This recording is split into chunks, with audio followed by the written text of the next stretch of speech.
Bueno, buenas tardes. Acá estamos transmitiendo en vivo por FM Morena Café, desde la ciudad de Buenos Aires, de la República Argentina, para todo el mundo. Hoy el tema es transhumanismo y desde Costa Rica, perdón, la medium y coach espiritual Brenda Ramos, con el grupo Buena Onda y Human Etheric, entrevistaremos al doctor Chris Menu. Ahí le damos la bienvenida a Miguel Chaile. Contentísimo que esté con nosotros, Miguelito. Y a Oscar Araya, que todavía no nos hemos conocido, pero bueno, te cedo la palabra, Brenda, adelante. Bueno, muchas gracias a todos por acompañarme y por tener la voluntad de invitarme también a su programa. Y muchas gracias al doctor Chris Menu también, que yo creo que ya se apunta a la lista de los amigos de la casa de mi canal. También quiero decirle que desde Costa Rica es un país donde amamos la tecnología. Es un país realmente donde hay escuelas que están programadas y su protocolo es avanzar en la educación de los muchachos, niños y niñas y adolescentes para una buena competitividad en cuanto al campo de la tecnología. Ok, ahora vamos a presentar a Christian Milk, el doctor. Él es embajador por la paz de la ONU. También es profesor en UCE de Argentina. Es vicepresidente de la organización 5.0 de Colombia. Y no sé qué más, doctorcito, ¿puede decirme algún puesto que se me haya olvidado por acá? Director del Centro de Innovación de Bolivia. Eso es muy importante. Para mí es uno de los puestos más importantes que usted está manejando ahora. Ok, para que hablemos entre amigos y todo, que sepamos que el ser humano, desde que tiene conciencia realmente, ha buscado el mejoramiento de nuestras sociedades y también mejoramiento de nuestras generaciones, ¿ok? Vamos a saber que el ser humano, a pesar de todo, de sus limitaciones, está buscando el mejor provecho de aquello que se llama tecnología, ¿ok? Ahora está el doctorcito que nos puede ir diciendo, por ejemplo, ¿qué limitación considera usted que tiene el ser humano en este gran proyecto del tema transhumanismo? Bueno, ante todo, muchas gracias por la invitación. Estoy muy contento de compartir esta tarde con ustedes y en virtud de lo que preguntas, diría que hay dos limitaciones que son fundamentales y me refiero básicamente en lo que es el continente latinoamericano, ¿no? O sea, porque hay que posicionarnos desde este lugar del mundo para poder decir a dónde estamos y hacia dónde vamos con todo este concepto, ¿no? del transhumanismo y de la fusión humano-máquina. El primer problema que tenemos en la región, a mi criterio, es la falta de empoderarse a sí mismo, ¿no? Como persona en general. Y luego lo que estoy viendo es que hay mucho desconocimiento en cuanto a lo que significa el transhumanismo, lo que significa la singularidad tecnológica, y lo otro que creo que también no es menor es la estructura mental de la que estamos todos hechos en Latinoamérica. Tenemos una estructura que es muy rígida y estamos yendo a una era donde no va a haber estructuras, donde no va a haber nada físico como importante, donde el límite es la imaginación, donde la computación cuántica nos va a permitir, entre otras cosas, la posibilidad de poder contemplar la venida de seres sintéticos, que son seres como nosotros, pero que van a tener un cerebro artificial, a través de un chip neuromórfico que va a replicar en tiempo real las neuronas del cerebro, pero artificiales, ¿sí? Entonces, todos esos conceptos que nosotros hoy podemos ver, transhumanismo, inteligencia artificial, computación cuántica, son desafíos para todo el mundo, pero particularmente en Latinoamérica tenemos que encontrarle ante todo una ética a estos temas, conocimiento, reflexión, y a partir de ahí podemos armar una agenda de trabajo en cuanto a cómo nos preparamos para ese futuro. Compañeros, ¿alguna otra pregunta de ustedes? Sí, a mí me gustaría preguntarle algo, Cris. Ese futuro que ves transhumano, ¿vos lo ves próximo y como un cambio, digamos, paulatino? ¿O lo ves quizá porque estamos enfrentando problemas mundiales importantes, lo ves como una situación post-apocalíptica, o sea, luego de algo muy grande que puede pasar en el planeta, empezar a ver un transhumanismo básicamente no paulatino, sino muy rápido. En realidad lo veo desde que nosotros descubrimos el fuego hace 1.600 millones de años. Fue la primera tecnología que el ser humano puede pensar que a través de esa tecnología comenzó el transhumanismo, ¿sí? Porque a partir de la idea de que para qué sirve el fuego, empezamos a crear un montón de cosas con el fuego, empezamos a darle utilidad a la materia, conocimos la física, la química, conocimos de la forma en que podemos ser agua y a su vez existe el fuego. O sea, empezamos a dar una estructura gracias a esa tecnología que fue la primera que tuvo el ser humano. O sea, que de por sí el ser humano no nació siendo Homo sapiens sapiens, ¿no? Hubo una evolución, ¿no? Una evolución no solamente mental, sino estructural, social, política, económica, que llevó a que hoy nosotros tengamos 3 cerebros. Tengamos el cerebro reptiliano, que fue el primer cerebro que el ser humano tuvo, después el cerebro racional y luego el emocional, o sea, y el cuarto cerebro que va a ser un exocórtex va a ser cuando tengamos este chip que la empresa Neuralink está vaticinando, pero no es la única empresa. Luego tenemos, por ejemplo, los chips que están en China, que se presentaron el año pasado, que se llaman Brain Talker, que cumplen la misma función y que de alguna manera vienen a dar como la idea de que el transhumanismo va a tomar mayor fuerza. Pero igual, de todas maneras, para la gente que piensa que el transhumanismo empieza a partir de ahora, yo les diría a esas personas que desde que el hombre es hombre, el transhumanismo empezó a tomar vigor, no es algo nuevo. Y desde 1980, con la extensión de nuestro cerebro, que lo vimos plasmado en un celular, empezó a ser como el transhumanismo vivido, ¿no? De decir, estamos trasladando parte de nuestra inteligencia o de nuestra capacidad cerebral a un dispositivo. Y desde la parte económica, desde los 200 años de revoluciones industriales que nosotros tuvimos, comenzamos a ver cómo las máquinas empezaron a reemplazar la fuerza en el hombre. ¿Sí? O sea que esa fue la primera modificación que hubo. O sea que ahí también podemos hablar de un transhumanismo, donde las máquinas reemplazan en fuerza al hombre.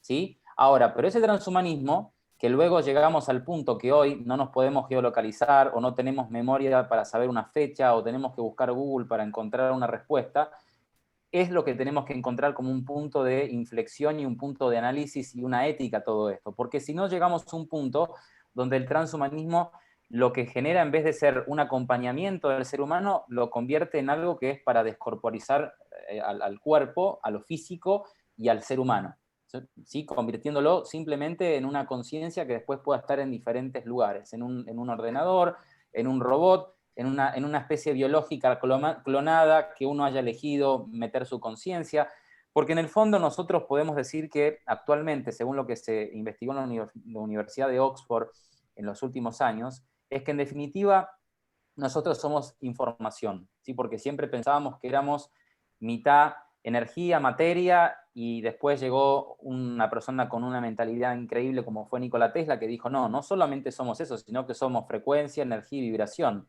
¿sí? Y ahora en Oxford han descubierto que nosotros somos fuentes de información, somos patrones de información. Y si lo analizamos desde el lugar de lo técnico, podríamos llegar a decir que desde nuestro cerebro está pensado como un ordenador, pero como un ordenador cuántico, ¿no? Donde podemos analizar 3 realidades en una realidad, o sea, pasado, presente y futuro. Y nuestras conexiones de neuronas se generan justamente a través de esta cuestión de que puede haber el entrelazamiento cuántico. O sea, una neurona puede comunicarse con otra neurona en otra parte del cerebro a través de que existe ese entrelazamiento cuántico que lo podemos hoy ver en la física cuántica y luego lo vamos a ver también en la computación cuántica, con la cantidad de beneficios que va a haber luego de que esto empiece a entrar en vigor. Y creo que en virtud de lo que acabo de hacer esta presentación o este análisis, decir que, digamos, siempre comenzamos a ver al transhumanismo desde que el hombre es hombre y con el descubrimiento del fuego, ahí comenzó a verse el transhumanismo como algo que nos permite evolucionar. Ahora, con todos los avances que vienen y luego de lo que estamos viendo de la pandemia, no deberíamos decir que esto es el comienzo del transhumanismo por un tema conspirativo, por un tema de que la tecnología nos viene a reemplazar, por el COVID, o que está todo pensado para que nos volvamos máquinas, no.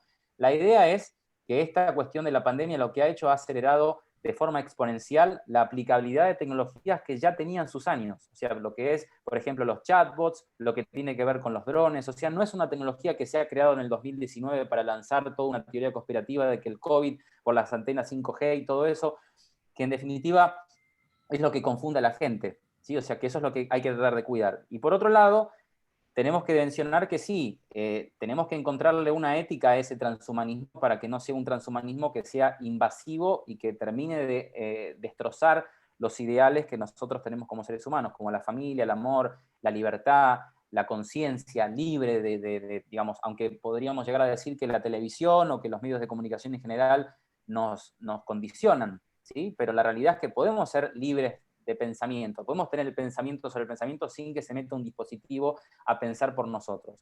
Pero el riesgo está en que, como dije en un comienzo, si comenzamos a ver que las máquinas nos reemplazaron hace 200 años en la fuerza, luego nos empezaron a reemplazar en el cálculo, nos empezaron a reemplazar en la geolocalización, nos están reemplazando ya ahora en la toma de decisiones, con todos los seres sintéticos denominados chatbots, con imagen nuestra, con una voz humana, que van a tomar decisiones por nosotros si nosotros no hacemos algo al respecto en cuanto a cuáles son los valores que nos hacen seguir siendo seres humanos. Cristian, te querías decir, realmente, ¿cómo lo podías decir en palabras más cotidianas para los hogares o la gente que nos está viendo?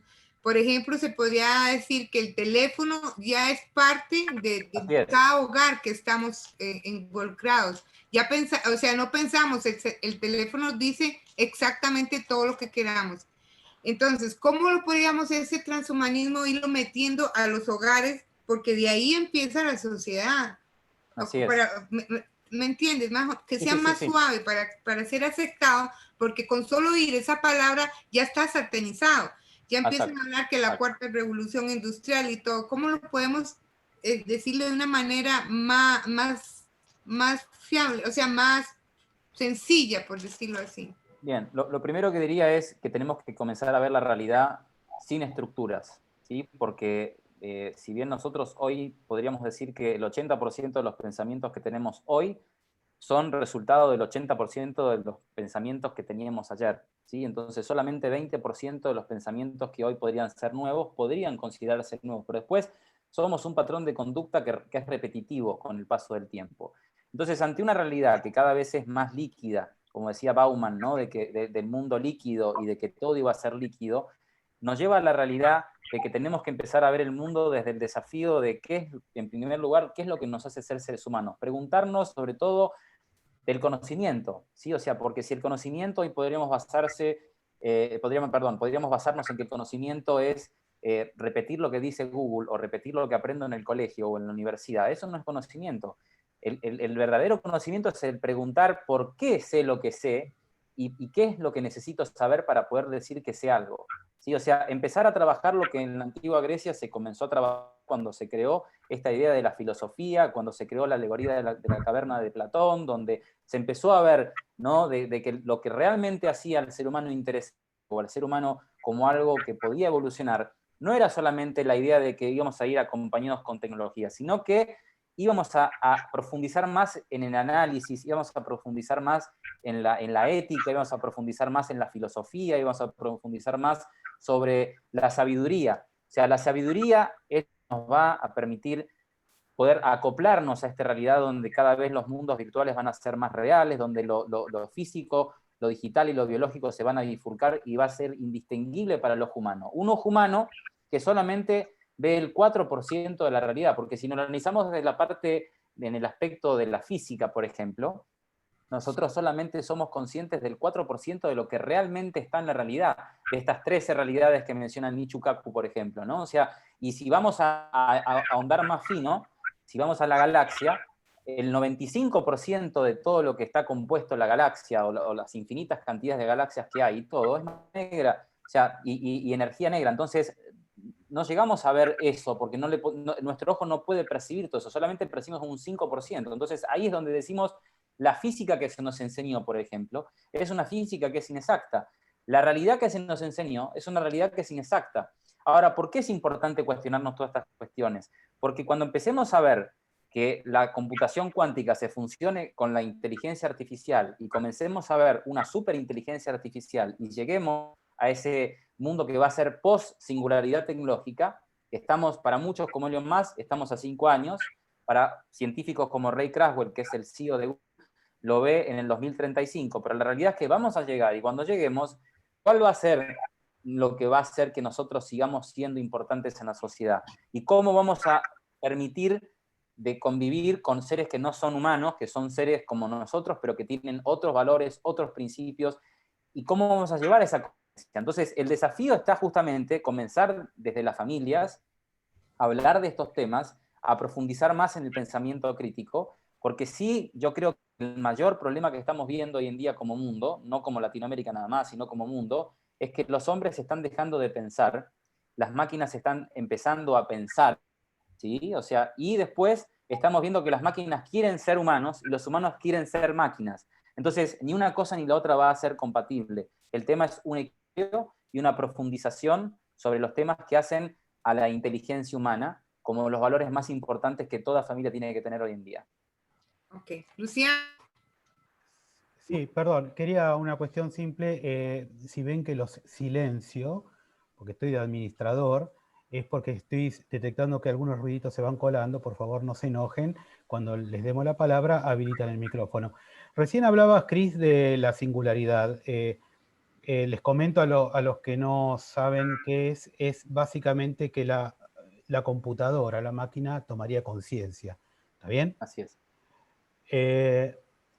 Hay un tema. Primero, me gustaría saber cuántos años dijiste que estamos a esa singularidad. Y lo que te quiero preguntar es, ¿qué conciencia? O sea, ¿es una conciencia real o es una conciencia programada, por así decirte?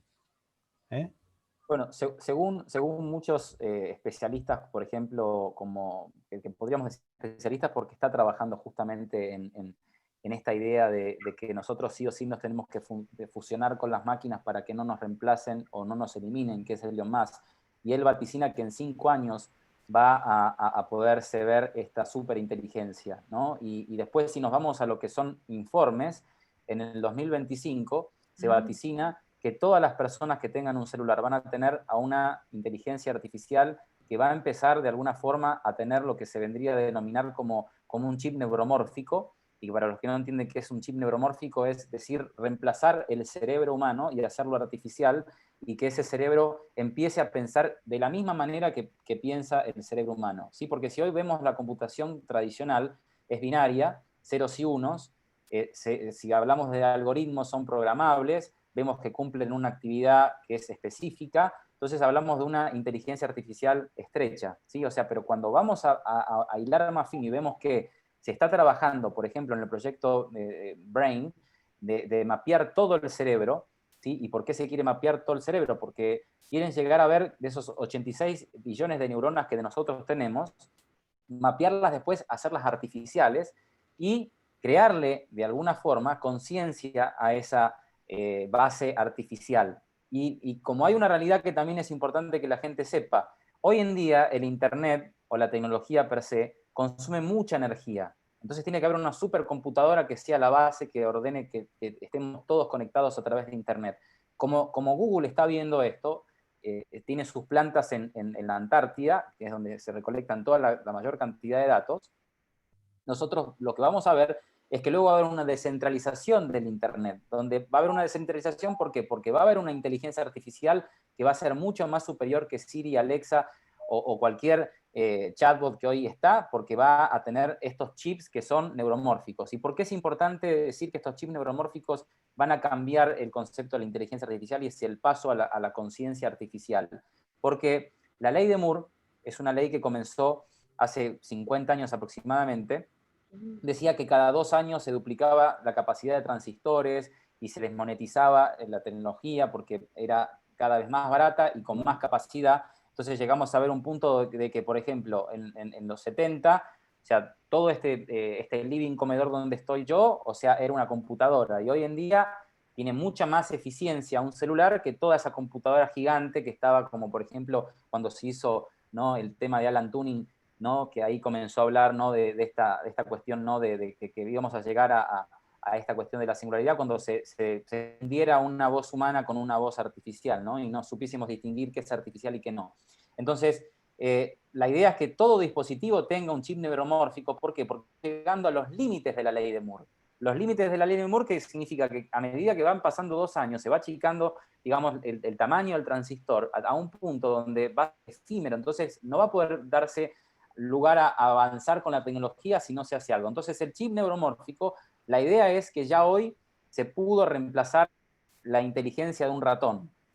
¿Sí? Estamos hablando de miles de neuronas en un ratón artificial con un cerebro artificial. Eso ya se pudo dar. Ahora, según Intel, que son los ideólogos de estos chips neurológicos, van después del 2023, porque se dice que entre el 2023 y el 2025 supuestamente terminaría la ley de Moore y tendríamos que crear algo nuevo. Y ahí es donde entran justamente los chips neuromórficos, que reemplazarían de cantidad de datos y encima lo harían en tiempo real, porque la función de la computación neuromórfica es emular lo que hace el cerebro humano. Entonces ya no tanto de inteligencia artificial per se, donde podemos distinguir que hay 3 tipos de inteligencia artificial. La angosta, que es la que estamos viendo hoy en día, donde se cumple una función específica. La general, que podríamos decir que pueden cumplir distintas actividades. Podríamos decir que un auto autónomo o un coche autónomo podría ser como esa inteligencia general, donde puede hacer muchas cosas.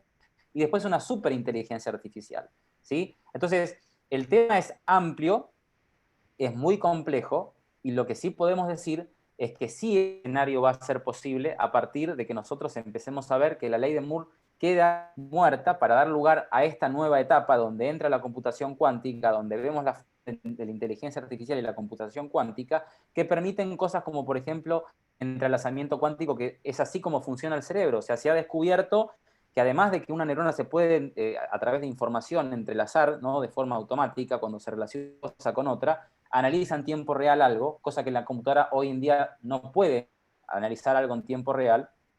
Y luego el superposicionamiento, ¿no? De ser 0 y 1 a la vez. Eso es otra capacidad que tiene el cerebro. Y que las computadoras, a partir de esta evolución de la inteligencia artificial con los chips neuromórficos y con el deep learning, que es esa capacidad de aprender en virtud de la experiencia, o el machine learning, o sea, porque el deep learning es más profundo todavía. El machine learning es cómo aprenden las computadoras, aprenden en base a la experiencia, de lo que nosotros les decimos.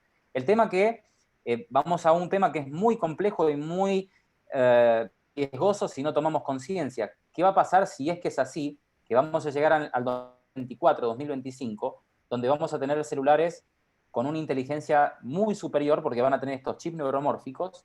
Tal es así que algunos inclusive están diciendo, como Greg Braden, que los próximos chips que se están por sacar, porque hoy en día los tienen un tamaño de 7 nanómetros, los próximos que van a lanzar Intel van a tener 5 nanómetros. ¿Qué significa esto? Que después de 5 nanómetros cada vez es más complejo. ¿Qué están haciendo los tecnólogos? Están utilizando agua, ¿sí? una gota efímera de agua en un chip, y que esa cantidad de agua, que es una gotita, puede contener un montón de información. Entonces se preguntan cómo una gotita de agua puede tener semejante información digamos, de una biblioteca entera, una gotita, penitas de agua, ¿no? O sea, ¿cómo puede tener? Entonces ahí es donde entra la pregunta en relación a lo que tú decías, perdón por el ampliado demasiado la contestación, es que en realidad hay algo afuera, no solamente todo esto que estamos viendo como realidad, que como decía Wayne Dyer, hay una fuente, ¿sí? Es una fuente que está afuera, ¿sí? Y esa fuente es la que nosotros tenemos que ver de no desconectarnos. Es una fuente que nos permite que el mundo esté funcionando de manera tal que los árboles se conecten a través de un internet que ellos mismos tienen, o sea, que se comunican por debajo de la tierra, que existe, donde antes había agua en el desierto del Sahara, se pueda, digamos, ese mismo polvo, que se ha hecho polvo porque ha dejado de haber agua, sirva para alimentar a la Amazonía y tengamos gracias a eso los pulmones del planeta Tierra. Entonces todo se va conectando, todo tiene una forma, y ahí es donde nosotros entramos con la tecnología. Cómo la tecnología nos va a potenciar, pero corremos el riesgo de que nos quite ese rol, ¿no? Cris, el otro día mi hijo dice, estuve hablando de tal tema y me empezó a llegar propaganda sobre eso. Fíjate que por ahí también está, lo tenemos al amigo Trump, que dice que en los chips de Huawei, por ejemplo, hay ocultas amenazas que pueden espiarlos, así que está muy paranoico con el tema. Digamos que todas estas tecnologías, te aclaro que yo no tengo Alexa ni nada en casa, no tengo nada de eso, pero simplemente, y me ha pasado también de hablar sobre algo y que recibir publicidad de eso. O sea, siempre puede haber alguien que abuse un poco de estas tecnologías para los dueños justamente de esas tecnologías, para sus propios fines. Me imagino que todo esto, que el trabajo que estás haciendo vos es justamente para advertir todas estas cuestiones, porque si bien hay un costado innegable de lo bueno que puede ser, puede haber alguna situación que no es buena, ¿no? Así es, sí. De hecho, casualmente, una de las cuestiones que hacen al transhumanismo como algo que puede ser beneficioso para la humanidad es pensar en una superinteligencia humana, pensar en una superlongevidad, pensar en un super bienestar y hacerlo de forma equitativa y para todos. Porque supongamos que muchos digan, no, pero esto es satanizar a la humanidad, ¿sí? Va a haber muchas personas que van a tener, y para ser específico, vaticinan que en el año 2035 va a haber 1 millón de personas que van a tener el implante de Elon Musk en su cabeza, que les va a permitir bajarse Wikipedia, que les va a permitir tener una inteligencia, pero que va a tener la inteligencia de toda la humanidad en un chip que va a permitir que esa persona tenga un poder de países enteros, ¿sí? Entonces, toda la gente que le pone una barrera a la innovación tecnológica o que demoniza algo, lo único que se consigue es que nosotros sigamos atrasados como continente y no tengamos ni siquiera las herramientas para decir, bueno, no desarrollamos la tecnología, pero por lo menos pensemos en una ética para la tecnología que se está desarrollando en China y en Estados Unidos.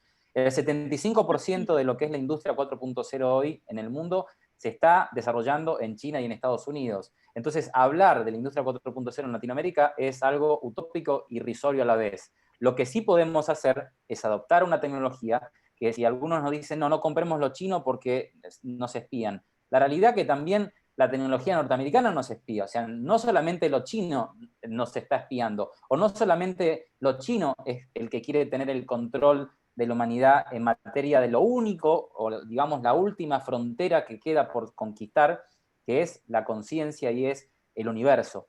¿Sí? Porque cuando hagamos esta cuestión de poder lograr de que haya un superordenador o haya una corporación o un gobierno que pueda tener el control de los datos en tiempo real, porque hoy solamente con el Big Data podemos tener la capacidad de tener, digamos, 5% de ese 100% de la cantidad de datos que estamos generando. O sea que no llegamos todavía a poder decir que hay un gobierno, una corporación que puede tener el 100% de todos los datos que estamos emanando desde lo que pensamos, lo que escribimos en las redes sociales.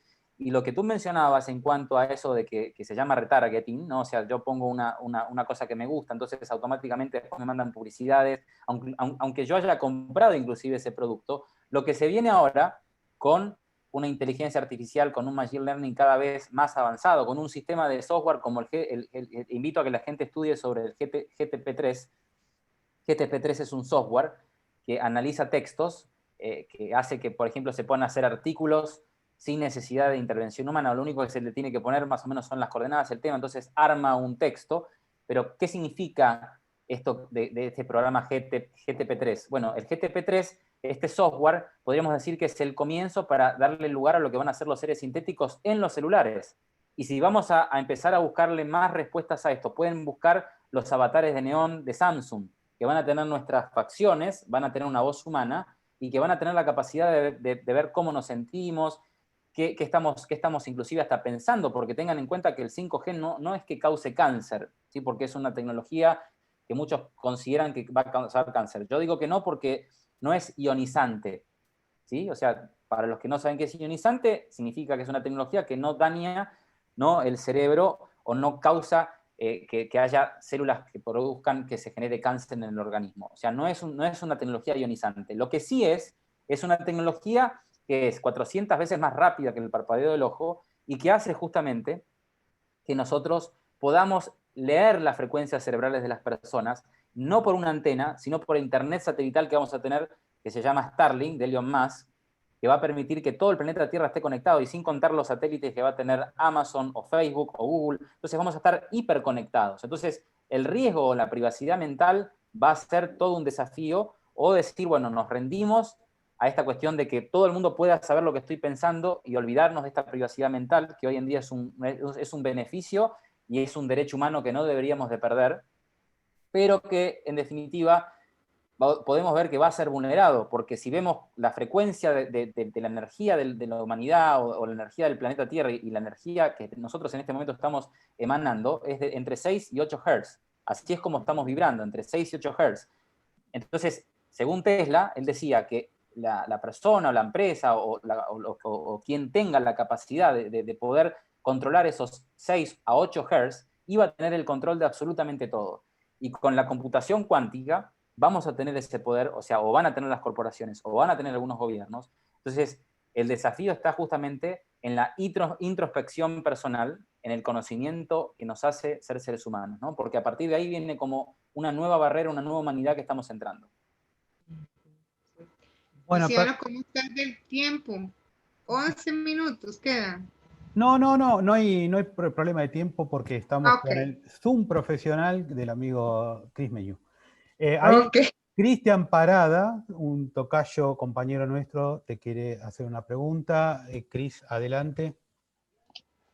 Bueno, buenas tardes, Cristian Menieu, un gusto estar con vos y bueno, todos los amigos ya conocidos. La pregunta puntual es que estamos...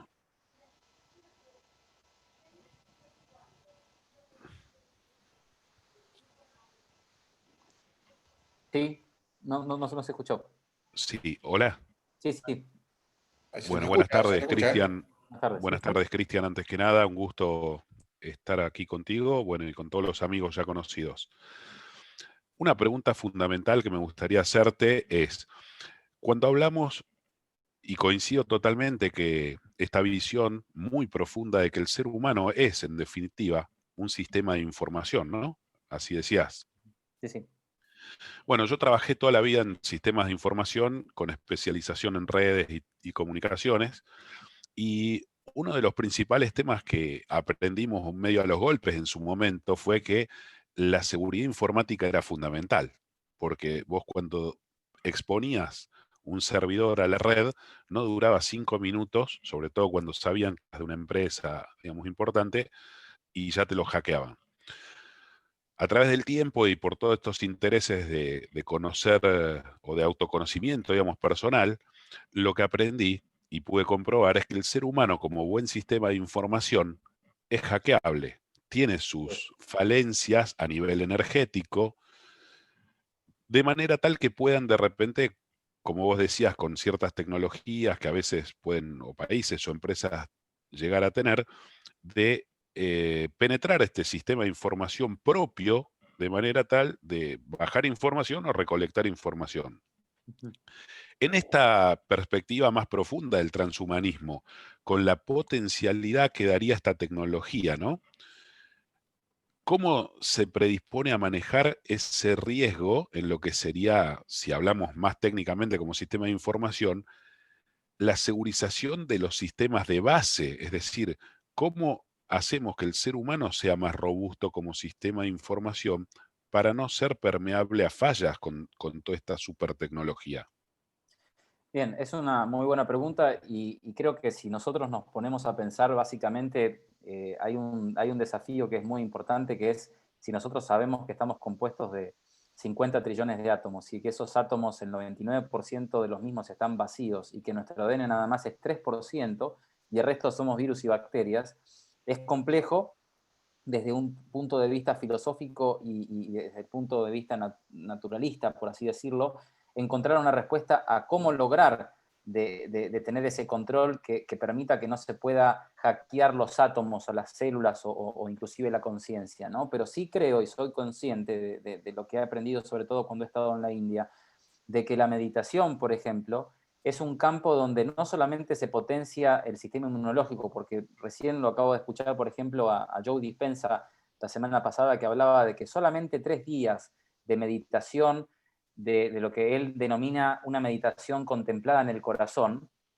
logra que el sistema inmunológico solamente en 3 días se potencia a un nivel que permite que por más de que 50.000 personas me respiren con cualquier virus o lo que sea, mi sistema inmunológico va a estar súper fuerte. O sea, en 3 días puedo lograr que todas mis células se fortalezcan, inclusive alargar los telómeros, ¿no? Que cuando hablamos de por qué envejecemos es principalmente una de las causas principales, además de la deshidratación y además de un proceso biológico que para mi criterio es programable, por eso envejecemos, no por algo natural. Esa es una teoría mía particularmente, o sea, porque muchos dicen, no, pero tiene que pasar un proceso de envejecimiento natural. Pero la realidad es que si nosotros podemos programar a las células, porque según lo que dice Bruce Lipton, somos resultado del entorno y no de la genética, porque le ha sacado, en un experimento, él es un biólogo, le ha sacado el cerebro a una célula, y esa célula sabemos que se divide, ¿no? Esa célula madre se divide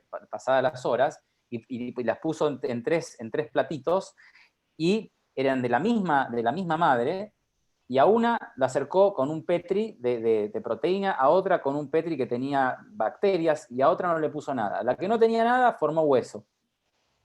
La que estaba cerca de las bacterias, la célula se contrajo más para este lado. Y la que tenía proteína se fue hacia donde estaba la proteína. ¿Qué significa?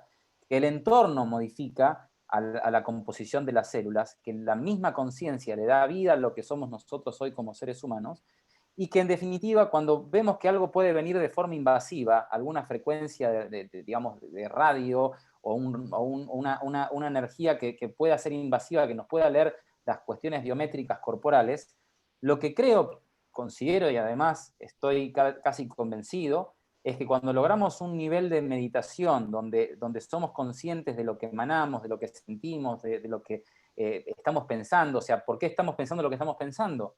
O sea, si nosotros logramos tener un control, inclusive, que es muy difícil porque tenemos más de 80.000 pensamientos diarios, o sea, entonces es muy difícil saber qué estamos pensando porque lo estamos pensando y ser los que decimos, pienso esto porque pienso esto. O sea, la gente piensa de forma automática. El 95% de lo que nosotros somos resultados del subconsciente. Solamente somos conscientes del 5% de lo que hoy estamos haciendo acá. Entonces, somos una programación. Entonces, cuando sacamos ese chip de programación, es cuando nos enamoramos, o estamos apasionados, o estamos conscientes de la realidad. Si no somos conscientes de ese 5%, ni siquiera somos conscientes del 5%. Entonces, va a ser mucho peor si seguimos pensando como estamos pensando ahora, que no nos ponemos a pensar, que podemos pensar sobre el pensamiento, como dice Marcus Gabriel, que él dice, eso es lo que nos diferencia de las máquinas todavía, ¿no? Que podemos pensar sobre el pensamiento, podemos decir por qué estoy pensando lo que estoy pensando.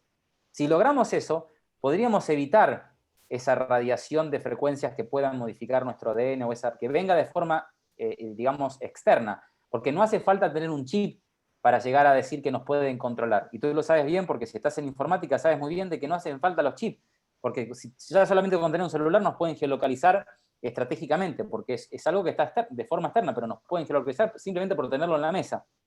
Entonces, tal cual.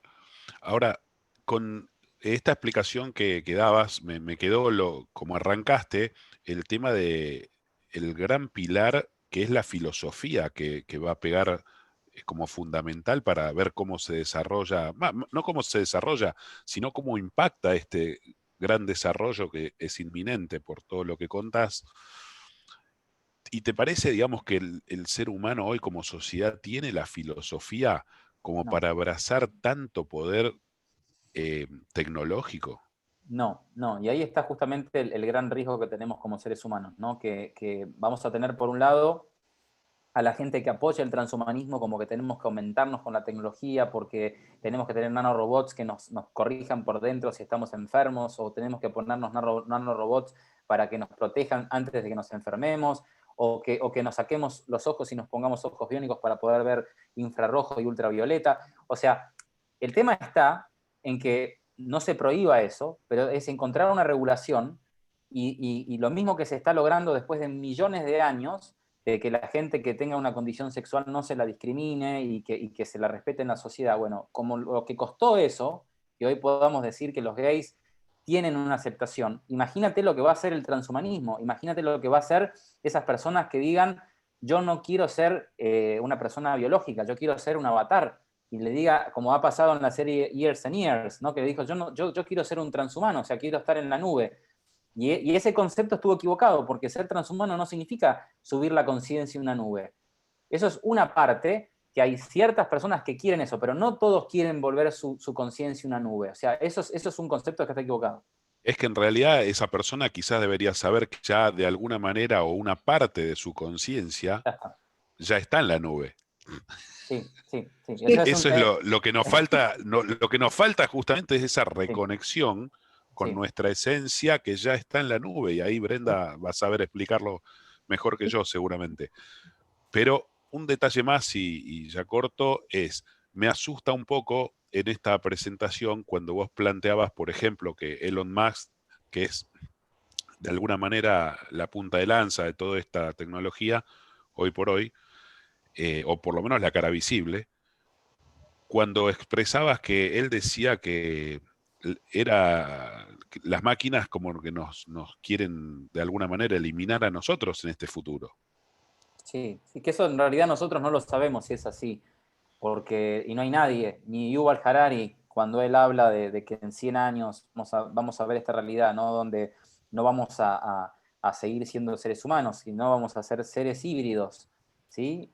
La realidad es que nadie sabe, nadie tiene realmente la bola de cristal para saber si realmente nos vamos a deshumanizar o si vamos a ser dominados por las máquinas. Lo que sí podemos saber, y que es una gran realidad hoy en día y que la estamos vivenciando, es que no está habiendo ética sobre todos estos temas, no está habiendo un control. Me equivoco al decir que por ahí no hay ética para nada, porque, por ejemplo, la Unión Europea el año pasado ya puso una cuestión ética para los datos que generan los usuarios que consumen las redes sociales. O sea, ya hay algo de ética en todo esto, pero digo, es muy poco, y si hablamos de Latinoamérica no hay nada, y eso es muy preocupante, y estamos muy atrasados, y el tema es que si seguimos hablando de la inteligencia artificial como que nos viene a reemplazar en el trabajo, o que es algo malo, etcétera, etcétera, lo que estamos haciendo es no traerlo a la mesa de discusión, no generar una conciencia de cómo me puedo complementar con la inteligencia artificial. No se trata de competir en esta era con las máquinas, se trata de fusionarnos y complementarnos. Algunos lo van a querer hacer de forma interna, otros simplemente de forma externa, porque sabemos muy bien de que si hay un médico, un abogado, va a tener que ser un médico transhumano. ¿Pero por qué? Porque va a necesitar a la inteligencia artificial de Watson que le permita poder estudiar un montón de informes de una enfermedad específica que él no va a tener el tiempo ni la capacidad para poder analizar todo eso. Entonces ya va a ser un co-trabajo entre la inteligencia artificial y ese médico.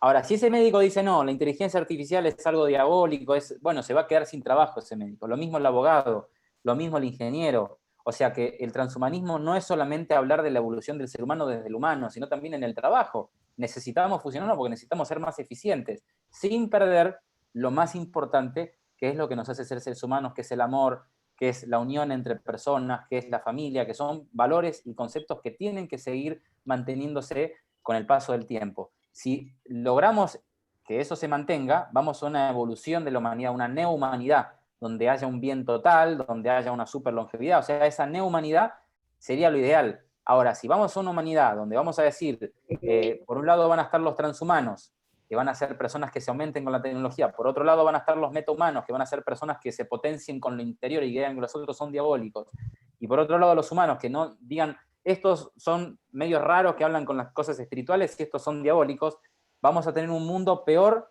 del que podemos llegar a pensar si esto no lo empezamos a considerar desde ahora. Gustavo. Sí, justamente mencionaste varios temas muy interesantes, como la meditación y ahora últimamente el amor. El amor, ese chip necesario en estas máquinas, ¿cómo se introduce en toda esta tecnología? Es una energía sumamente necesaria para que quizá eso genere algún tipo de empatía y no nos quieran eliminar. Exacto, por eso dentro de lo que es la computación neuromórfica se está estudiando la posibilidad de que estos seres sintéticos tengan la capacidad de oler, tengan la capacidad de sentir. Por eso estamos hablando de que la computación neuromórfica es, dice y llanamente, el cerebro, pero artificial. Es la posibilidad de poder analizar en tiempo real. porque los algoritmos o la computación binaria o tradicional es una computación que no puede tener la capacidad de predecir, no tiene la capacidad de apasionarse, no tiene la capacidad de soñar. Son características que son netamente humanas, pero lo que hace a la humanidad per se humana es justamente las cuestiones que nosotros en este momento más que nunca tenemos que trabajar si queremos que el transhumanismo sea una ayuda que nos permita ser mejores seres humanos.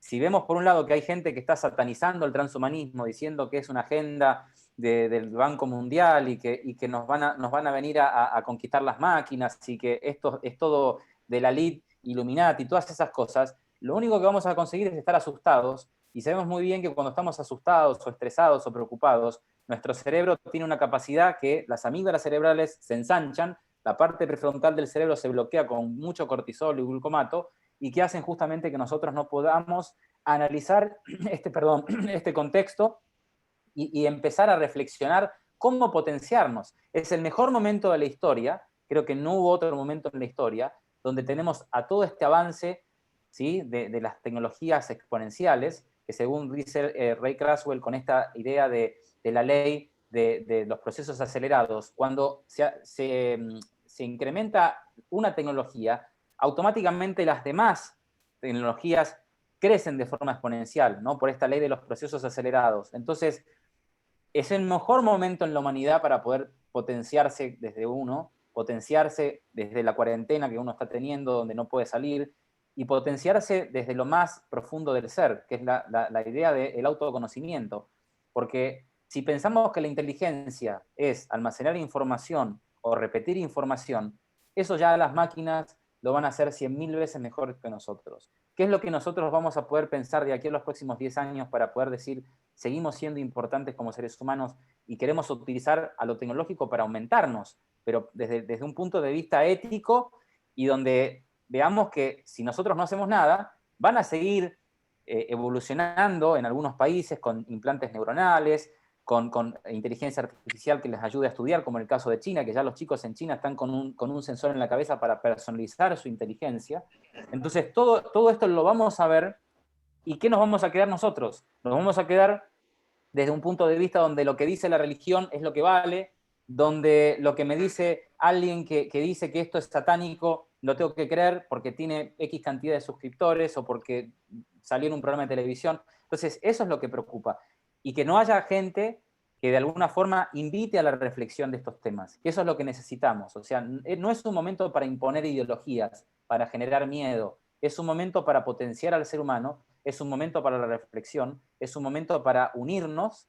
Por eso es tan importante la unión de cerebros, que para mí la nueva globalización que se viene va a ser una globalización no de lo físico, sino de las inteligencias, y va a permitir esa nueva globalización de inteligencias gracias a la conectividad. La conectividad va a permitir de que una persona que está en la India pueda comunicarse con una persona que esté en Latinoamérica y fusionarse en esas dos inteligencias a través de la reflexión, de la compasión, del trabajo en equipo, y crear un nuevo mundo, una nueva industria, una nueva política, una nueva visión, que eso las máquinas van a tardar todavía unos años a llegar a ver como una realidad este mundo que estamos hablando hoy en día. No sé si alguien quiere hacer alguna pregunta. Yo tengo una pregunta, pero ¿alguien más? Por ahí, Aldo o Oscar. Yo quería hacer una más sumado a esto. A ver. Y en toda esta tecnología y fusión humano-tecnología, el alma, que pocamente la podemos comprender, ¿en dónde queda? ¿En qué lugar queda todo eso? Bueno, eso entra dentro de lo que es la ética, ¿no? Porque mientras nosotros vemos que hay mucha gente que pregona el tema de la inmortalidad, ¿no? Que vaticinan que vamos a llegar a la inmortalidad, que se van a vencer todas las enfermedades. De hecho, el proyecto Cálico de Google vaticina que en 20 años todas las enfermedades van a ser erradicadas, entonces pensar en una super longevidad va a ser posible. Pero hay muchas personas que dicen, yo no quiero vivir toda la vida, yo no quiero que me impongan el hecho de estar todo el tiempo joven y ver que mis seres queridos mueran y yo no morir, o inclusive no reencontrarme, si es que así lo creo, con mis seres queridos en otra dimensión. Entonces yo creo que tiene que haber una especie de ética para decir, bueno, los que quieran, manténganse en la Tierra, porque no hay una superpoblación. Sabemos muy bien de que ya desde el 2020 hay más personas de 65 años que de 5 años, y hay dos poblaciones concretamente que van a ser las más perjudicadas en el tema de la vejez. Una es Europa, que ya lo estamos viendo, donde el promedio son 45 años, y otra va a ser Latinoamérica. Y fíjense lo importante que significaría tener, por la crisis que va a haber en las pensiones, por la crisis de la falta de trabajo y de un trabajo calificado, que va a generar una crisis existencial en Latinoamérica si nosotros no encontramos una regulación para la superlongevidad, que es lo que se pretende como un ideal del transhumanismo, que se declare a la vejez una enfermedad. Ahora, la cuestión es, ¿cuán necesario es para el mundo o para Latinoamérica que se considere a la vejez una enfermedad? Desde un punto de vista político, no podemos seguir teniendo viejos por un tema de que la realidad no generan ingreso a la sociedad, además enferman y los estados no tienen cómo pagarle los remedios, entonces, o sea, en este momento es una carga ser viejo. Entonces, no hay otra forma para encontrar una respuesta para esta gente que está envejeciendo y se está enfermando de Parkinson, de diabetes, problemas del corazón, y los estados no tienen respuesta y ni siquiera les están pagando una jubilación digna. Ahora, la preocupación pasa es que hoy un jubilado en Latinoamérica es mantenido por 9 personas, ¿sí? Pero en el 2030, por este tema de la precarización del trabajo, por este tema también de un trabajo cada vez más automatizado, un jubilado va a ser mantenido por 3 trabajadores. Entonces, y fíjense, va a haber más personas de 65 años que de 5 años. Y no tenemos todos los países con una condición donde haya mayores jóvenes que personas de más de 65 años. Entonces, el problema de la vejez es un problema enorme, que en este momento nosotros no lo estamos viendo en este lado del mundo, y que si nosotros planteamos la idea de pensar en que se empiece a trabajar sobre fármacos que trabajen sobre el talómero, ¿no? que son las puntas de los cromosomas, que hace que si eso se alarga, la persona pueda rejuvenecer, pueda seguir siendo útil, se atrase el tema de lo que es la jubilación. O sea, porque ya hoy, sin tener leyes que sean futuristas o tecnológicas, nosotros estamos viendo que los países están estirando el tema de la jubilación, que la gente tarde más en jubilarse. ¿Pero por qué? Porque se están dando cuenta que no tienen cómo pagar las pensiones. Y está pasando en España. En España estamos viendo que el año pasado, antes de la pandemia, el gobierno español tuvo que recortar un 20% de su presupuesto para derivarlo a las pensiones, porque no había forma de pagar a los pensionados. O sea, entonces es un problema muy serio. Entonces hay que encontrarle una ética, una regulación a todo esto, y el alma es algo que los que valoren el tema de que podemos trascender a otras realidades y que podemos terminar esta realidad e irnos, que eso nos permita, y los que no, que sigan estando, que sigan siendo útiles para la sociedad, que no tengan que estar subsidiados, porque ese es un gran tema. Vamos hacia una precarización del trabajo donde vamos a encontrar muchas personas que no van a saber hacer nada porque no van a estar adecuados ni mental ni físicamente para esa realidad que no es transhumanista, sino que es un mundo cada vez más digital y artificial. Entonces, ¿qué va a pasar con esos millones de personas, en este lado del mundo sobre todo, que no están preparados para un futuro donde tienen que acoplarse con la tecnología y que la tecnología tiene que ser un accesorio? Y muchos ni siquiera saben que la tecnología no es solamente usar WhatsApp o ver Netflix o usar Facebook. No, la tecnología es saber sobre computación cuántica, saber sobre cómo funciona Machine Learning, cómo funciona el tema de la inteligencia artificial en el sistema de ventas, entre otras cosas. Entonces, hay muchísimos desafíos que necesitan ser tratados de forma seria, con regulaciones que partan desde lo privado y después pasen a lo público, porque no pretendamos que los gobiernos, con todos los líos que tienen en este lado del mundo, empiecen a pensar en estos temas porque ya están tapados de problemas con el coronavirus, con la falta de educación, la falta de posibilidad de igualdad laboral y todo, de hablarle de estos temas. Va a tener que surgir desde el sector privado y desde las familias, impulsen a que la gente que está arriba nuestro diga, perfecto, entonces hagamos una legislación de todo esto, humanicemos a la humanidad, démosle una ética a la tecnología, utilicemos a la tecnología para potenciarnos y veamos de que si no hacemos algo, vamos a estar peor, no que África, peor que las hormigas en 20 años. Y eso es muy preocupante. ¿Y por qué digo esto? En este momento, desde México hasta Argentina, únicamente el 0,15% de la población tiene un título en tecnología. Todos los graduados desde México hasta Argentina que tienen títulos en tecnología, en este momento podríamos decir que son 100.000 por año. No es nada. Y encima estamos viendo que lo que invierten los gobiernos en Latinoamérica en innovación, en investigación y en desarrollo es nulo. Entonces, es muy preocupante lo que se viene. Entonces, yo creo que el tema del alma, como todos los temas que están relacionados a la integridad física o a la evolución del ser humano, tienen que ser tratados y regulados. De lo contrario, va a ser un desorden donde vamos a pelearnos todos con todos, no va a haber ética, vamos a tener más odio con el que piensa diferente. Y ese es un problema, porque hoy las redes sociales nos están como encasillando que si yo no pienso igual a ti, entonces eres enemigo. No nos podemos sentar a dialogar. Y me disgusta ver comentarios en mi feed diario que no sean acorde a lo que a mí me gusta. Entonces los algoritmos saben de que a mí me gusta lo que me gusta, entonces todo el tiempo me alimentan de más. Entonces cuando salgo de esa burbuja, todo no me gusta, esto es feo, entonces vuelvo a mi burbuja. Y las empresas que venden toda la publicidad a través de Facebook y de Instagram y todo, nos siguen vendiendo lo que nos gusta. Somos felices en el mundo digamos, de la felicidad, pero en el fondo es una mentira. A veces, ahora te dejo, Aldo, ahí vi que levantaste la mano, ahora te dejo. Hay veces que los algoritmos de YouTube o Facebook se equivocan y te sacan sin querer de la burbuja y dices, ¿cómo esto no lo vi en toda mi vida? ¿Viste que no te pasó eso? Bueno, Sí. yo voy a meter un bocadito y después lo dejo a Aldo. Vos sabés que yo he programado cosas y ver las cosas funcionar, equipos automáticos, ¿no? Y verlo funcionar acorde a tu programación te da una perspectiva interesante, ¿viste? Entonces, eso me dio la perspectiva a mí, y es arriesgado lo que voy a decir, y te lo pregunto a vos, es una creencia mía, una cuestión filosófica, pero me parece que nosotros estamos programados, por ejemplo, con obsolescencia programada, esta cuestión de los telómeros, o que estamos programados para la presbicia, estamos programados para entrar a una menopausia, estamos programados para todo. Y si bueno, dijiste así eso, o sea que me lo está confirmando. ¿Quién nos programó? Nos programó la cultura, nos programó la familia, la religión, o sea, la nacionalidad. Ya estamos programados desde que nacemos. De hecho, nosotros somos todos inteligentes hasta los 7 años. Todos somos superdotados. Y tenemos una de las inteligencias que menciona Gardner, ¿no? Tenemos una inteligencia en particular que es la que nos destacaría si nosotros la potenciáramos. Ahora, ¿qué pasa?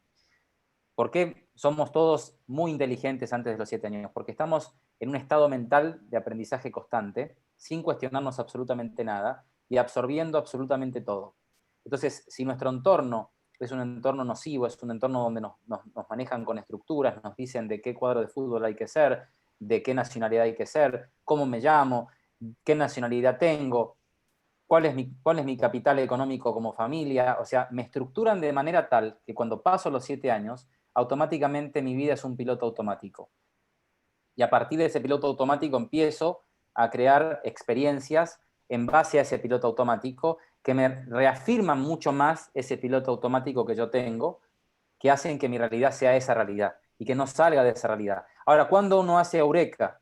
Cuando viaja y empieza a comparar, empieza a discernir, si es que lo hace, cuando se topa con gente muy diferente en la manera de pensar, en la manera de actuar, en la manera de discernir la realidad. Entonces, si empieza a analizar, ahí se está dando cuenta esa persona que es programable y que fue programada. Y a partir de ahí puede hacer ese cambio y que según muchos dicen que se puede uno desprogramar después de X cantidad de tiempo. Algunos dicen que puede ser a partir de los 21 días, otros 66 días, pero la cuestión es que nosotros podemos desprogramar patrones de conducta o cosas que están grabadas en el subconsciente que nos limitan ante un mundo donde no va a haber limitaciones, porque cuando lleguemos a poder fusionar esta inteligencia artificial y la computación cuántica, nosotros vamos a poderle dar origen a una extensión de la realidad que la vamos a poder vivir. Si vamos a poder pensar de que con el 6G se va a permitir la vida en mundos virtuales, donde vamos a poder abrazar a alguien que está en otro país y sentir ese abrazo, vamos a poder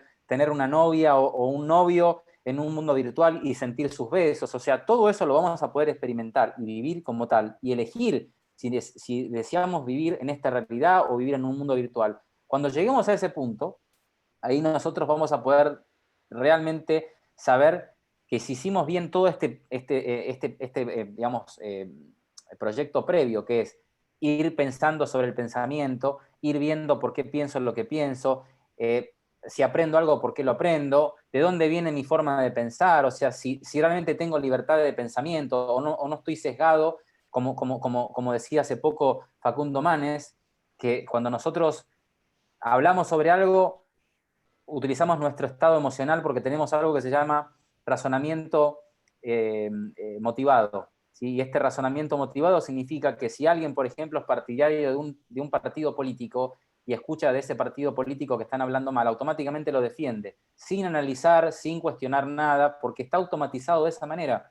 Entonces, el riesgo que tenemos ahora no es ver si el transhumanismo es algo bueno o malo. El riesgo que tenemos es ver que las máquinas se están cada vez pareciendo más a nosotros y nosotros nos estamos pareciendo cada vez más a las máquinas. Ok, Aldo, activa tu micrófono y adelante con tu pregunta o reflexión. Sí, doctor, mucho gusto. Yo simplemente algo muy simple.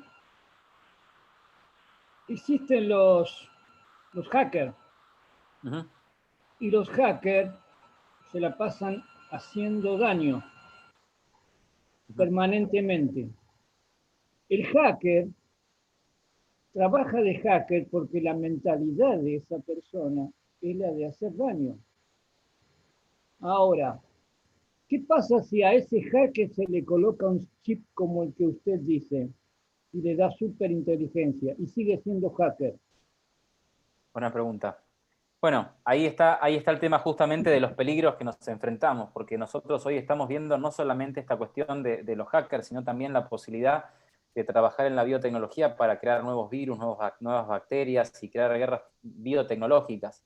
Porque ya aquel que piensa que va a haber una tercera guerra mundial, donde se van a mandar armamentos y se van a mandar ejércitos de humanos, eso es algo del pasado. Si va a haber guerras, no van a ser guerras donde haya que mover grandes cantidades de armamento o de personas. Simplemente drones, o inclusive esos drones van a ser de tamaño de hormigas o de cucarachas, que se les va a poner una camarita, y con una persona que esté, por ejemplo, que esto se está estudiando en DARPA, en la Agencia de Inteligencia Artificial de Estados Unidos, o sea, que puedan manejar a través del cerebro un dron cucaracha, que tenga una cámara y que tenga algún tipo de veneno que pueda ser depositado en la comida de una persona que esté a millones de kilómetros, y esa cucaracha va a ser teledirigida con una persona que está en Estados Unidos, que está viendo a través de los ojos de la cucaracha. Entonces, la cantidad de desafíos que vienen eventualmente con relación a la evolución de la tecnología, que no está teniendo una regulación y que los gobiernos no piensan en potenciar a la ciudad, por lo menos desde este lado del mundo, no piensan en que hay que hablar de tecnología y de ciencia, porque necesitamos que los jóvenes se preparen a ese futuro que puede ser apocalíptico o que puede ser muy lindo.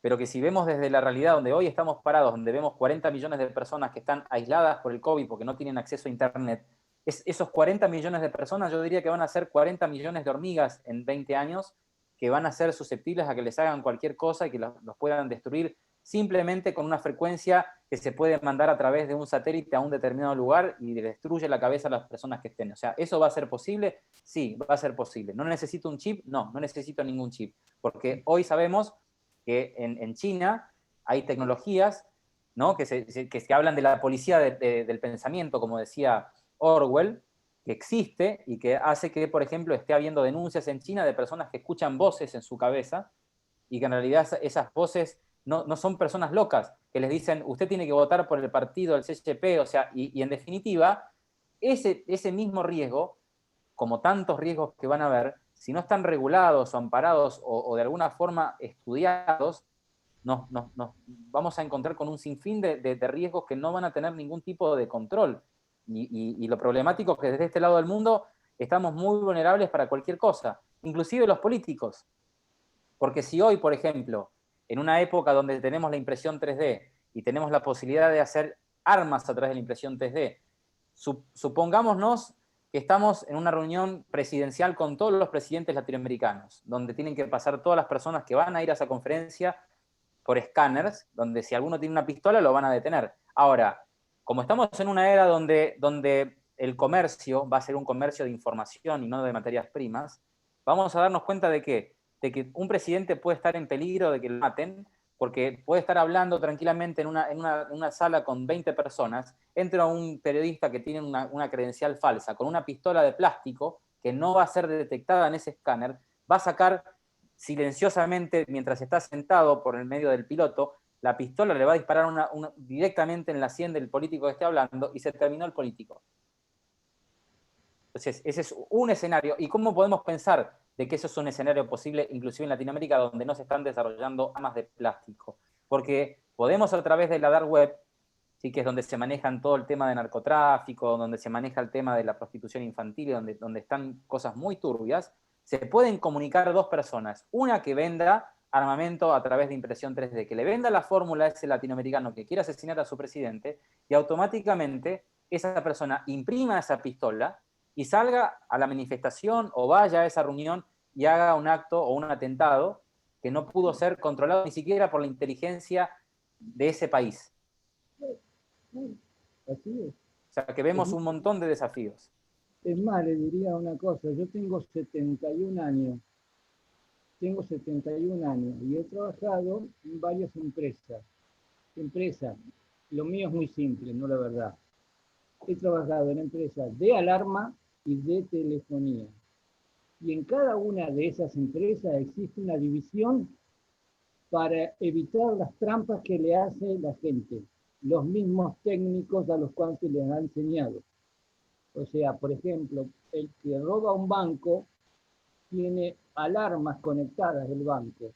Y las alarmas no se pueden desconectar si no se conoce el funcionamiento. El funcionamiento lo conoce el técnico que fue entrenado para esa alarma. Así es. Y ese técnico lo que hace es pasarle la información a un sinvergüenza para que con esa información vaya y robe el banco. ¿Se da cuenta? Y hace 71 años que lo vengo viendo. Así que no creo que vaya a cambiar de ahora en adelante, que la gente diga, no, ya está, ahora nunca más voy a hacer mal. No. Me parece que el chip tendría que, si se lo colocan en la cabeza de una persona, que tendría que evitar justamente eso, evitar hacerle el mal a la gente. Sí, lo que pasa es que creo que esos chips no van a tener la capacidad de bloquear lo que es malo. Le van a dar el libre albedrío a la persona que lo utilice para poder potenciarse en lo malo o en lo bueno. Estamos hablando de libre albedrío, en definitiva, que es algo que se debe mantener a toda costa. Y es algo que yo creo que está muy bien el enfoque que vos le das, Cris, en cuanto que es algo que inevitablemente se viene y hay que afrontar, no demonizando, porque se viene. Si no lo enfrentamos, nos pasa por arriba y nos pasa por arriba mal, ¿no es cierto? Sí. Vos fíjate una cuestión, yo creo que dentro de lo que es el transhumanismo también se puede englobar lo que es edición o manipulación genética, ¿no es cierto? Así es. Sí, eso tiene que ver con el método CRISPR-Cas9, o sea que es un método, el copiar y pegar. que es como una tijera, ¿no?, que prácticamente actúa sobre el ADN, donde hace que justamente se pueda seleccionar los genes, el color de ojo del chico, la inteligencia, la actitud. Ahora, eso es algo que lo están haciendo.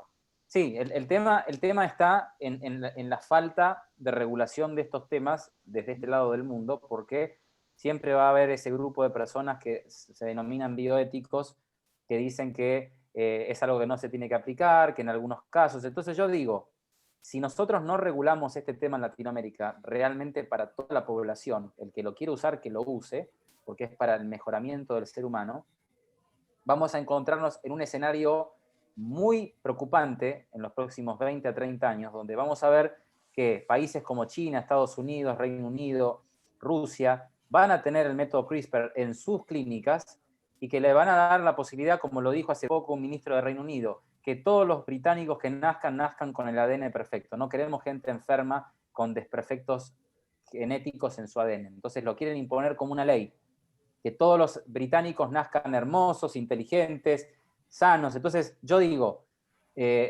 vamos hacia una selección ya no natural, sino artificial, que si nosotros pensamos de que hay que seguir con esta cuestión de vayamos al libre albedrío, vamos a estar en una desigualdad no solamente económica, sino biológica.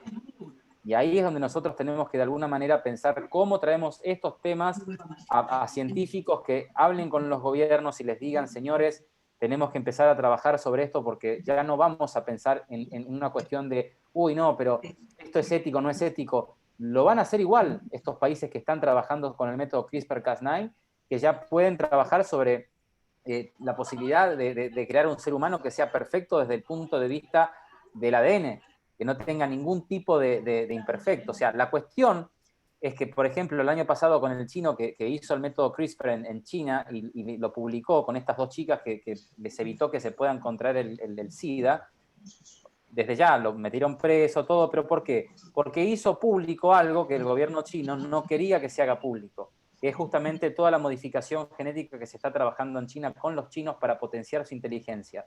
Ellos se están dando cuenta que hoy, con esta posibilidad que tienen de que los chicos en China estudien con un sensor para personalizar su inteligencia, si se genera esa modificación genética desde el útero de la madre, en 30 años China va a tener superdotados, y no por tener un chip en la cabeza, sino porque desde que estén en el útero de la madre van a ser súper inteligentes.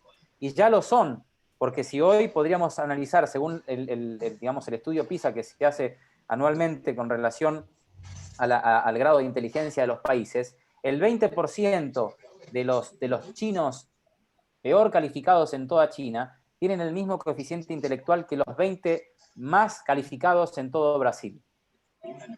Y eso sin modificación genética, eso sin digamos, un sensor para personalizar la inteligencia. Entonces todo esto lo estamos viendo en el 2020. Metámosle 10 años más a todo esto, donde ya estamos viendo que las escuelas en China están trabajando con la inteligencia artificial para ver cuándo el chico presta atención, no presta atención, si le gusta la música, entonces potenciamos más en la música o más en la creatividad. Entonces vamos hacia una desigualdad no solamente económica, sino biológica, y eso es lo que realmente preocupa desde el lugar donde uno está en Latinoamérica, ¿no? Cris, a ver si es cierto esto. Tengo entendido que hay una ley en Estados Unidos que dice que la naturaleza no se puede patentar. Sí. Sin embargo, están patentando los genes. Sí. O sea que ya estamos viendo un mal uso de ese poder que tienen de aislar los genes y empezar a patentarlos, o patentar un virus, por ejemplo.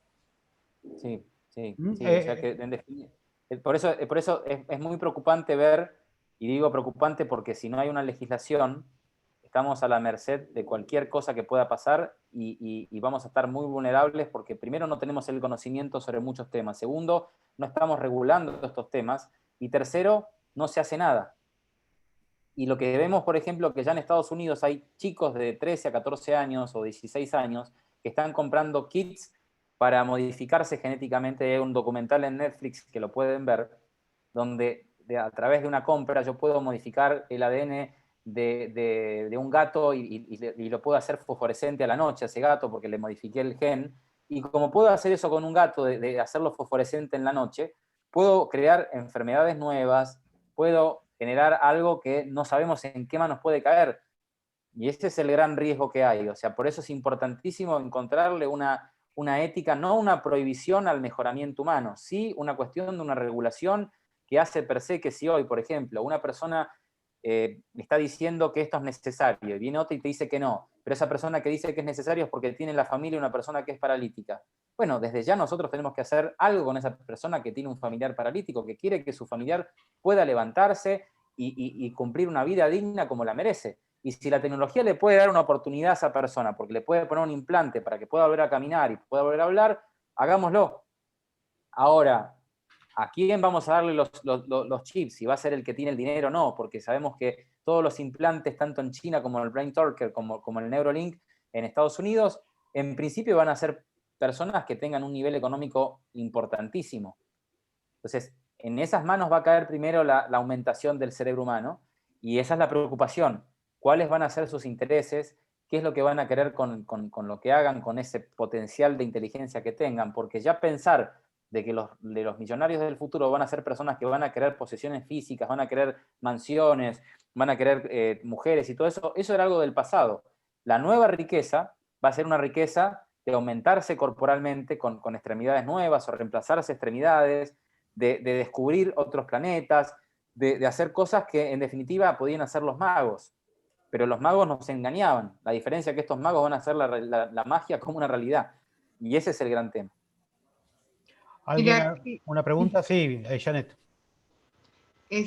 Por ejemplo, con los países comparados con la región de México, Argentina, diría yo, si no modificamos el chip mental realmente y aceptamos las nuevas tecnologías, vamos a quedar demasiado atrasados en comparación, digamos, a un país que ya tiene una, tú me habías comentado, el país que BRIC se llama, que ya tienen un ser humano computarizado y todo. Arabia Saudita está construyendo una ciudad que se llama Neón. Y esta ciudad en Arabia Saudita que se llama Neón es una ciudad que no está pensada para los seres humanos, está pensada para los seres sintéticos. Y estos seres sintéticos, podríamos ver que el primer ser sintético que no tiene conciencia, pero que es un prototipo de lo que va a ser un ser sintético, que es la robot Sofía, se le dio la nacionalidad saudí. Entonces, al darle la nacionalidad saudí, lo que va a permitir es que Sofía sea el primer humanoide de Arabia Saudita, como ejemplo de los humanoides que van a venir después, que sí van a ser humanoides, que van a tener ya no una programación por el tema de lo que es lo artificial, sino que van a pensar como nosotros, con la posibilidad inclusive de poder aprender a una velocidad que nosotros pudiésemos lograr esa velocidad de aprendizaje como las máquinas, porque tenemos lo que llaman neuronas espejo, que nos permite aprender en virtud de la experiencia y de lo que veo. ¿No? O sea, nosotros, si vemos algo, lo automatizamos de forma automática porque tenemos esa capacidad. Eso es lo que hace que el cerebro sea plástico, que pueda aprender. Y esas neuronas espejo pueden hacer cosas increíbles, pero ¿cómo potenciamos esas neuronas espejo cuando estamos todo el tiempo en un estado de queja, en un estado de programación y en un estado donde prácticamente somos autómatas de nuestro pasado? Cris, pero ¿cómo nos podemos permitir generar estos androides, digamos, y tal como decís vos, que piensen como nosotros? ¿Cómo nos podemos ni siquiera dar ese lujo, pues no es un lujo, dar un paso a lo que sería dar rienda suelta a la inteligencia artificial? Sí, o sea, por eso es importante, antes de que ese escenario sea un escenario, digamos, real, pongamos una ética para que las máquinas, ya no por las leyes de Asimov, porque creo que las leyes de Asimov quedaron obsoletas con todo lo que se viene. Porque si ese robot, según la ley de Asimov, que se decía que no debía dañar a un ser humano, ese robot dice, si ese humano que es inferior a mí en inteligencia y en capacidad, ¿por qué lo tengo que respetar? Que él me respete a mí.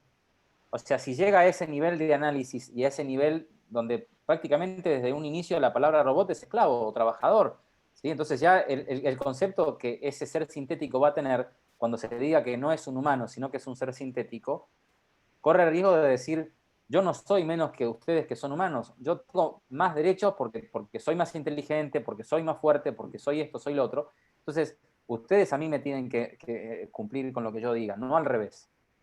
Por eso es importante, como lo que está haciendo Japón, por ejemplo, o Corea del Sur, que están pensando sobre una legislación de los robots y una legislación de la inteligencia artificial. Pero de este lado del mundo no estamos haciendo absolutamente nada. Ok.